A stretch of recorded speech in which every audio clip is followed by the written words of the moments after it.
All right, so if you're watching this after the fact, or I guess live on this broadcast, we are alone. There's no one here for this presentation, so you're going to see me looking down here at the screen a little bit and then also at you. I'm going to try to use the feed over here to answer questions, but I can see here that there are several people in attendance virtually. I think I see Twala, Alexa, and Robert. So I'm going to assume that you're still watching. So this is a presentation on style. It builds from some of the concepts from Style 1 and Style 2. And just to rehash those, that you understand sentence level nominalizations and sentence subjects and verbs, because we talk about that a little bit here. And then also the idea of emphasis. So as long as you're kind of familiar with Style 1 and Style 2, this content, I think, generally makes sense on its own, but with those two things makes even more sense and integrates better to how you approach styling your summaries or your projects and those kinds of ideas. If you have questions throughout, I am also monitoring the feed here for your questions, and I'll try to answer them during the opportunities where I pose questions to you. So if you're watching the PowerPoint and you have it downloaded and open in front of you, we're going to go ahead and go to the second slide here on the overview. But generally speaking here, this is a workshop that's going to talk about how a paragraph works, right? So the paragraph level. We started at the minutia of the sentence level with the word, right? A good subject, a good verb is a good character and a good action, oftentimes early in the sentence. Familiar, builds a bit of momentum for your reader. And at the heart of that, that's what this presentation is about, considering your reader's concerns. They don't necessarily know what you know, and they don't know it in the same way, at least. So if we can make choices as writers for our readers and concern ourselves and be careful and considerate of their needs, then we can make our paragraphs work in a way that gets our idea across and helps our reader to see what we see. And that's the goal of writing this kind of styled paragraph. So to that end, we're going to talk about this idea of cohesiveness. And cohesiveness is this idea of how things stick together. And you might compare them to, say, adhesion and cohesion, a little bit of chemistry here, right? So adhesion, I can take super glue and stick my hand to anything. That's how adhesion works, to stick to something.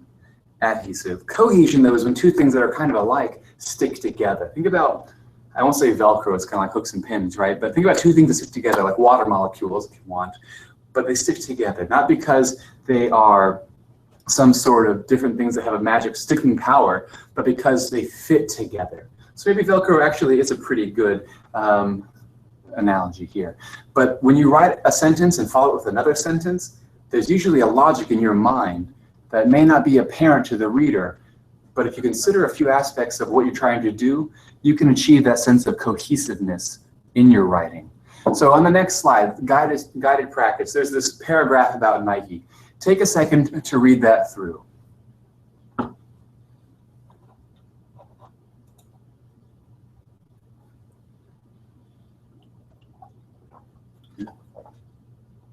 So it's not very many sentences here, right? During its first decade of Just Do It, Nike increased its market share to the domestic sports shoe business from 18% to 43%. Wow. The Just Do It expanded Nike's target audience from hardcore competitive athletes to the general public by appealing to the inner athlete, et cetera, et cetera. So the question here is, what makes this a good paragraph? I guess in part we're presuming it is a good paragraph to start with. We don't need to revise it much further. But what does the writer of this paragraph do to help the ideas stick together? When you're looking at this paragraph, you should notice how the sentences move together. We're trying to answer questions for a reader, and this is in part a little bit of affect or narcissism and interest. How do we get the reader to stay interested here? And if you go to the next slide, you're going to see this. Every page starts blank. We know that. With the reader, it's the same way. The reader's not interested until the reader is interested. So each sentence needs to answer a question, and we want the reader to see those questions. So go to the next slide here. During the first decade of Just Do It, Nike increased its market share of the domestic sports shoe business from 18% to 43%. What is the reader, what are you, the audience, wondering now that you're hearing that fact being read as you're reading it to yourself? Probably why or how. I'm curious now. How did they do that? That's a lot of money, right? How did they get from $877 million to $9.2 billion?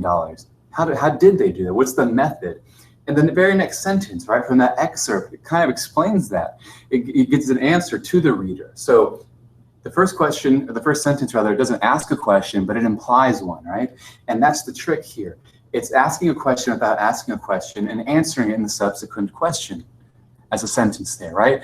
And you can keep going. So what does the next sentence do? It gives more information. It's an explanation opportunity. So if you start with something of a statement like this about just do it and how it raised so much money, you're opening an opening. So the reader can say, well, how? How did that happen?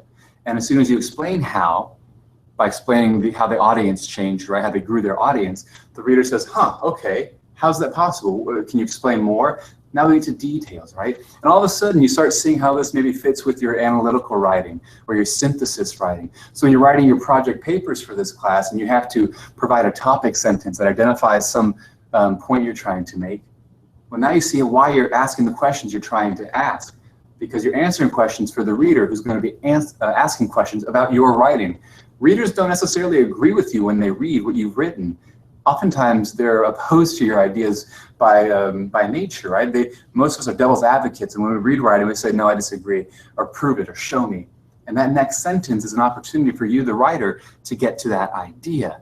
And so when you go through these sentences, you start seeing that for this Nike example, each sentence that follows the preceding sentence answers or complicates or expands upon that preceding sentence. So as you look through those Nike ones, you see that. And if you get to the slide marked guided practice with 2 columns, topic, issue, why, how, and then the left column, or the right column, I guess, with those sentences, you see how this thing builds from identifying the topic, this topic issue, this string. And again, if you're just tuning into this PowerPoint, when you're looking at the workshops list, there's something that says download PowerPoint. So you should be downloading that and looking at that. So when you're looking at this slide now, and you see how this paragraph grows. And that's what you're trying to do when you think about your paragraph. So when you write a paragraph, you're not writing it thinking, how am I going to do this? That's part of the revision process. So you get your idea onto the blank page, then you go back and you start revising it to see, does my sentence answer the previous sentence? So another guided practice here. If you look at this slimming medicines products from Chinese herbs slide, you see not every point you try to make is an interesting one. A lot of times when you write for classes, you're probably not interested per se in the material, and you're probably wondering, how am I going to make this interesting to the reader? How do I hook the reader? So the example here in this sentence is, in the 1990s, slimming products containing Chinese herbs were sold in Belgium as, quote, traditional herbal medicines, end quote. So what? Who cares? What's the hook in that? There's not really a hook there. So we keep asking, so what? It's like that nagging 4-year-old who asks why. Well, I've got to go to school today. Why? Well, I'm paying money so I can get an education. Why? So what? Well, so I can get a job. Why? And you're getting bigger and bigger until you kind of get to that oh point. And you see that on the next slide, these questions, so what? So what? So what? And each of these sentences builds on the next until it gets to that point of, huh, okay, that's significant. I see why you're doing what you're doing there. Finally, let's go to the independent practice slide. So I've got a question for you. There's this paragraph that starts, Clark's practice of carefully mapping every fossil made it possible to follow, ... Take a second. Take 120 seconds. Read through this paragraph on this slide and answer the question, which one of these sentences is the so what, the significant sentence? And where does that sentence belong according to our explanation of how to organize a paragraph? So take a minute here. I'm going to try to look at the questions and see if I can answer any questions for anyone. But read through this paragraph and answer that question. Where should this so what answer go?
All right. So with that in mind, then, let's see here. The question is, which of these sentences? And if you go to the next slide, you're going to see which one you probably chose, I'm hoping. So this cumulative sentence of, in short, evolution was taking place before the eyes of the Homo surveyors, and it could be timed.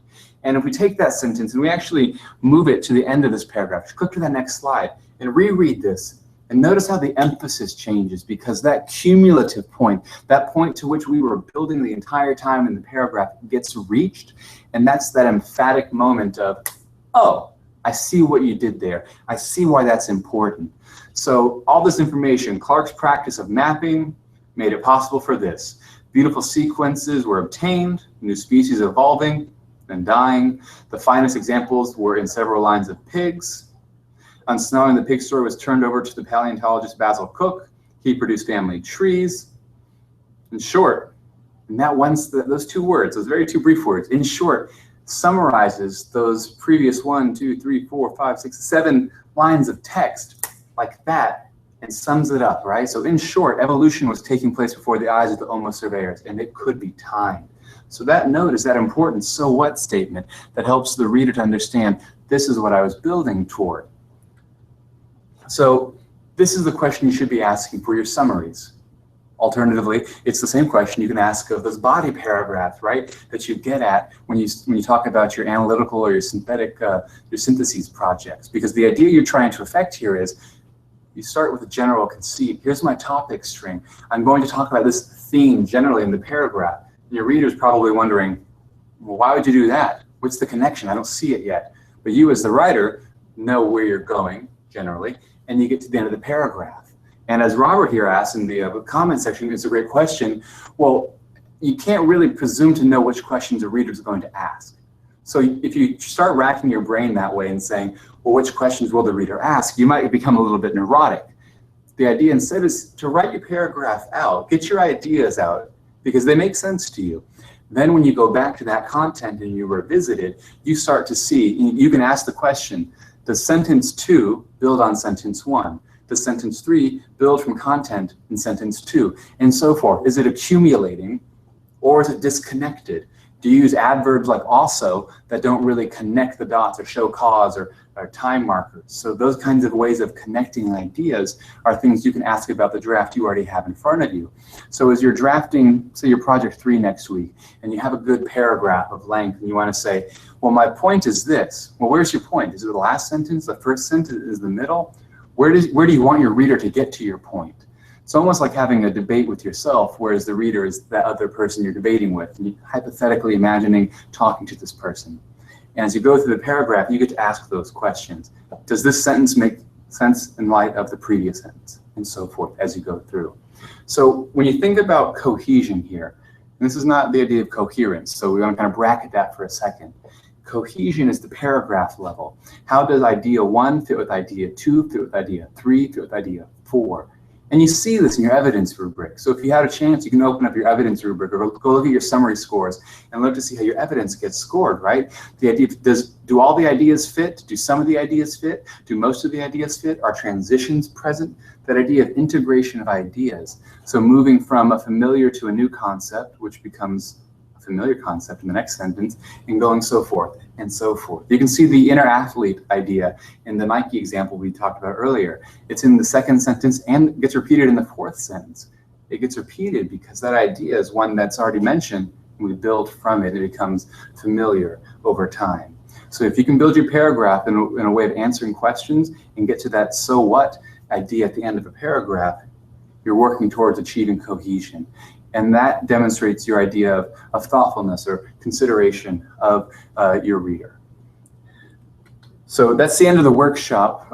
Make sure you complete the exit ticket. I'm going to stick around here for a few minutes, and I'm going to try to answer any questions you may have in the Google YouTube thread here. Otherwise, I hope you have a good rest of your day, afternoon, or morning, whatever time it is you're watching.